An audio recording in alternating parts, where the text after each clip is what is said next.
माँ मेरी लाइफ कोई ग्रह नहीं चलाते, मैं खुद चलाता हूँ। ये बोलकर राकेश ने गुस्से से अपनी माँ के सामने कुंडली फेंक दी। आईआईटी का टॉपर, लॉजिक का पुजारी और स्पिरिचुअलिटी से चिढ़ा हुआ राकेश, उसका मानना था कि ज्योतिष डर बेचने का धंधा है। लेकिन 8 महीने बाद कुछ ऐसा होता है। वहीं राकेश राजकोट के मेरे कामाख्या मंदिर के एक कोने में बैठा हुआ था, सिर झुका हुआ, सांस धीमी और होठों पर कोई मंत्र गुनगुना रहा था। क्या वो हार गया था, वो पागल हो चुका था, या वो सच जान गया था जो हमारी आंखें नहीं, हमारी आत्मा ही महसूस कर पाती है। कॉलेज के एंड के वक्त राकेश को एक प्रोजेक्ट मिला था। क्या भारतीय मंदिर खगोल विज्ञान से जुड़े हैं? राकेश ने कोणार्क मंदिर को स्टडी किया। उसमें देखा उसने कि हर संक्रांति को सूर्य की पहली किरण भगवान तक पहुंचती है। खजुराहो के मंदिर को देखा, उसमें देखा खजुराहो के मंदिर और खगोल का सीधा संबंध है। वो काम गया। क्या ये सब अंधविश्वास था, या ये वो विज्ञान है जिसे हमने मॉडर्न कहलाने के चक्कर में खो दिया है? अब राकेश को जवाब चाहिए था, लेकिन वो सबूतों को और डेटा को ही मानता था। तो राकेश ने विज्ञान से जवाब खोजने की शुरुआत कर दी। उसने हार्वर्ड साइकोलॉजी रिपोर्ट पढ़ा।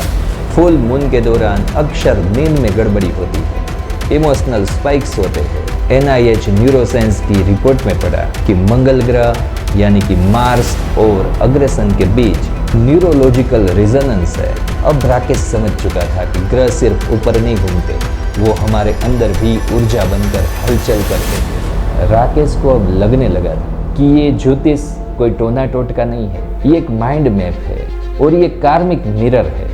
लेकिन राकेश को अभी तक कोई प्रूफ नहीं मिला था, क्योंकि सभी बातें किताबों में और डेटा में सीमित थी। फिर आया वो पल जिसने उसकी पूरी दुनिया ही बदल दी। सब कुछ जानने वाला राकेश अब खुद से हार गया था। ड्रीम कंपनी से रिजेक्ट हो गया। 3 साल का रिश्ता अचानक से टूट गया। राकेश को अब नींद नहीं आती, दिन के अंदर डिसीजन नहीं होता, panic attack, overthinking, chest tightness.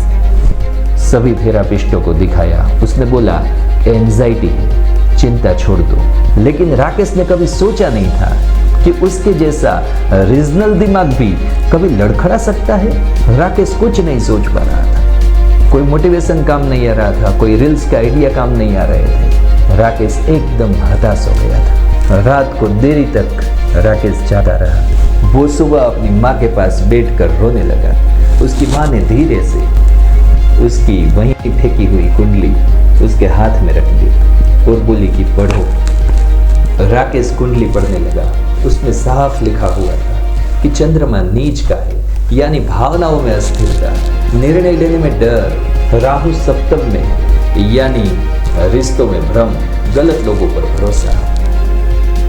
मंगल अष्टम में है, मतलब भीतर गुस्से की आग जो कभी खुद को जलाती है तो कभी अपनों को। राकेश हंस पड़ा, फिर कुछ सेकंड चुप रहा। उसकी आंखों में सिर्फ एक सवाल था, ये सब पहले से तय था? क्या मैं पहले से ही टूट गया था? क्या मैं खुद को कभी जान पाया? राकेश मेरे पास मंदिर आया था। मैंने उसे कुछ नहीं समझाया, बस उसकी माँ की भेजी कुंडली पढ़ ली, देख ली और उसे उसमें से 3 उपाय बता दिए। चंद्रमा कमजोर है तुम्हारा, इसके लिए तुम्हें बीज मंत्र का जप हर सोमवार को करना पड़ेगा। मंगल के लिए तुम्हें ये अंगूठी पहननी ही पड़ेगी और राहु के लिए रोज शिव पूजा करना। मैंने उससे साथ में कहा, उपाय सिर्फ रिवाज के तौर पे नहीं किए जाते, ये आत्मा को संरेखित करने का तरीका होता है। 21 दिनों बाद राकेश की आंखों में चमक थी, ठहराव था। उसकी ड्रीम जॉब उसे मिल चुकी थी। उसके लिए कई जगहों से रिश्ते भी आ रहे थे। उसके चेहरे पर एक अलग सी शांति थी। अब वो ग्रहों से चिढ़ता नहीं था, अब वो उसे समझने लगा था। राकेश ने अपनी माँ के चरण छुए और माँ को कहा कि माँ, अब मैं कुंडली को नहीं, ग्रहों की आत्मा को समझ गया हूँ। माँ, अब मैं जीवन को ग्रहों के डर से नहीं, बल्कि उसके संकेतों की बुद्धि से चलाऊंगा। दोस्तों, राकेश कोई कहानी नहीं है, ये एक सत्य घटना पे आधारित है और वही राकेश हम सब में है। वो अहंकार जो कहता है कि मैं सब कुछ जानता हूँ, और वो बेचैनी जो कहती है कि मुझे खुद को समझना है। ज्योतिष कोई टोना नहीं है, वो आपकी आत्मा का एक गाइड मैप है। अगर आप भी अपनी कुंडली जानना चाहते हैं तो व्हाट्सएप नंबर पे कांटेक्ट कीजिए। ये कुंडली कोई भविष्यवाणी नहीं, वो आपकी आत्मा की रिपोर्ट है। अगर यहाँ तक आपने वीडियो देखा है तो कमेंट में जरूर लिखिए कि मैं जाग गया हूँ।